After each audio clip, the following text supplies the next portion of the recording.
તેમજ માયાભાઈના બંને દીકરા જયરાજભાઈ અને ભરતભાઈ ત્યારબાદ વખતો વખત મેં પોલીસ બેડામાં ફરિયાદો અરજીઓ કરેલ છે। નમસ્કાર મિત્રો, બગડાણા વિવાદને લઈ ફરી વખત જયરાજ આહિરનું નામ આવી રહ્યું છે।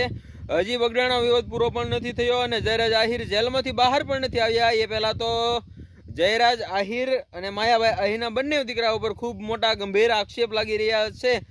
ખરેખર ઘટના શું છે તે ચાલો હવે આપણે વિડીયોના માધ્યમથી જોઈ જાણીએ અને સમજીએ।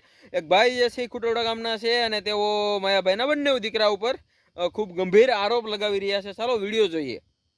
લડી રહ્યો છું। આ લોકોએ મારું રહેણાંકનું મકાન પણ પાડી દીધું છે। પોતાના પવનચક્કીના સાધનો કાઢવા માટે opera energy CGE opera energy કંપનીના માણસો તેમજ માયાભાઈના બંને દીકરા જયરાજભાઈ અને ભરતભાઈ ત્યારબાદ વખતો વખત મેં પોલીસ બેડામાં ફરિયાદો અરજીઓ કરેલ છે, છતાં મને આજ સુધી કોઈ ન્યાય નથી મળ્યો।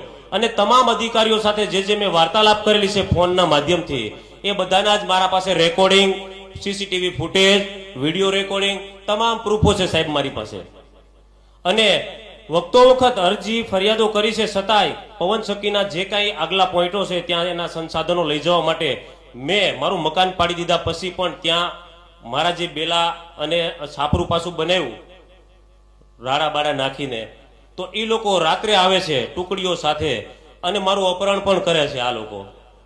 અને મારું અપહરણ કરી મને માર મારી અને અન્ય જગ્યા ઉપર લઈ જાય છે। અને એમાં ભરતભાઈ મારો મોબાઈલ આંચકી લે છે, જયરાજભાઈ જે છે એ મને ગાડીમાં નાખી દાદુ આહિર કરીને છે ગુંદરણા ગામનો, તે મેં મીડિયા સમક્ષ ઘણા બધા મિત્રોને એના ફોટા, વિડીયો, રેકોર્ડિંગ આપેલું પણ છે।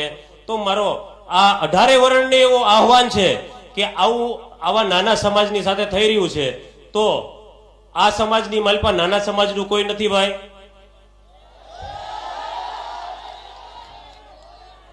તો મારા જેવા નાના માણસનું આ લોકોએ જો મકાન પાડી દીધું હોય, અપહરણ કરી લીધું હોય અને મને 15 દિવસ સુધી બગદાણા પોલીસ સ્ટેશનના બેડામાં બેસાડી અલગ અલગ આટીગુટી વાળા પ્રશ્નો કરી આજ દિન સુધી મારી ફરિયાદો દાખલ નથી કરી સાહેબ, નામ જોગ।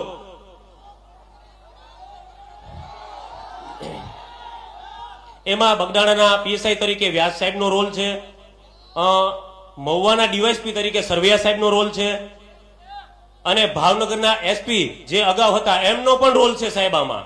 કારણ કે આ મોટા માથા છે એ જ એને પેટ ભરીને ખવડાવે।